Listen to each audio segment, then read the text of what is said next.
Bismillahirrahmanirrahim. Assalamualaikum warahmatullahi wabarakatuh.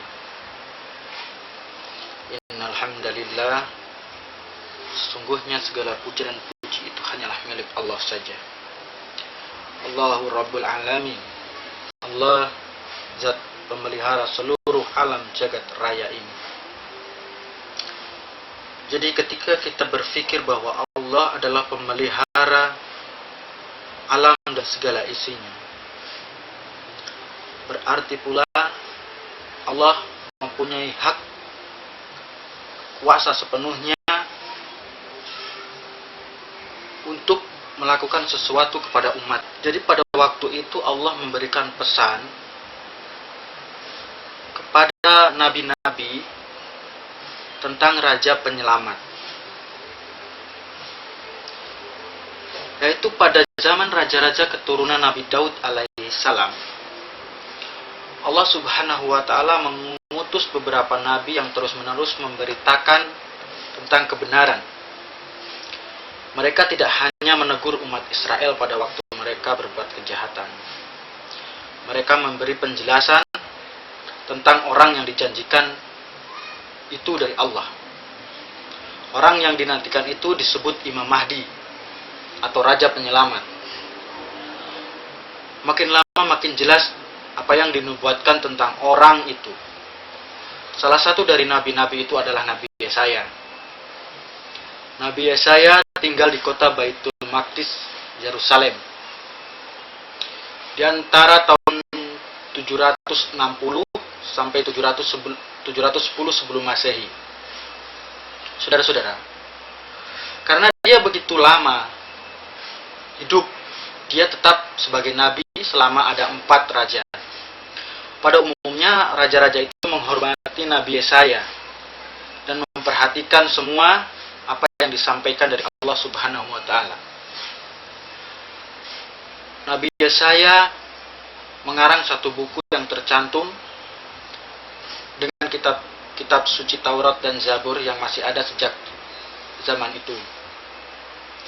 Di dalamnya Nabi Yesaya memaparkan semua yang Allah firmankan tentang Raja Adil itu, Raja yang telah dijanjikan.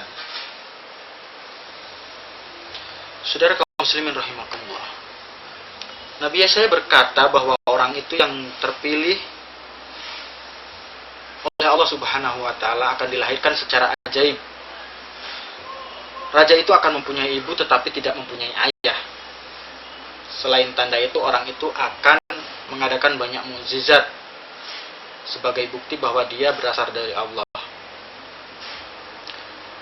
Dengan keadilan dan kesucian yang diutus, itu akan menjelaskan hukum Allah dan membebaskan tawanan.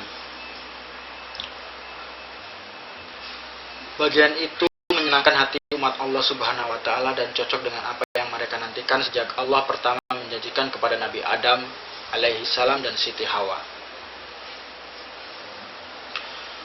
Soalnya Nabi Yesaya menerima keterangan yang lain dari Allah yang dianggap aneh. Nabi Yesaya menyatakan bahwa raja itu akan menderita walaupun dia tidak berbuat kesalahan. Raja itu akan menanggung akibat dosa-dosa orang jahat. Raja itu akan mati syahid karena taat kepada Allah, tapi akan hidup lagi karena Allah berkenan kepada dia. Subhanallah. Nubuatannya memang aneh tetapi cocok juga dengan apa yang Allah jelaskan kepada Nabi Daud di dalam kitab suci Zabur. Di sana juga ada keterangan bahwa dia akan ditolak para pemimpin manusia. Dan juga difirmankan bahwa tangan dan kakinya akan ditusuk pada waktu dibunuh bersama orang-orang jahat. Bagi kebanyakan keturunan Nabi Ibrahim, nubuatan-nubuatan yang aneh ini tidak masuk akal. Setelah zaman raja-raja Israel yang berakhir kira-kira 600 tahun sebelum Masehi, tanah Kanaan dikuasai oleh raja-raja Babel, Persia, Yunani, dan Romawi. Umat Allah tetap menantikan kedatangan Raja Adil dari Allah Subhanahu wa ta'ala. Waktu penderitaannya menjadi tajam pengharapan mereka makin naik. Pasti Allah mengabulkan janjinya. Pertanyaannya, kapan janji itu akan digenapi? Assalamualaikum warahmatullahi wabarakatuh.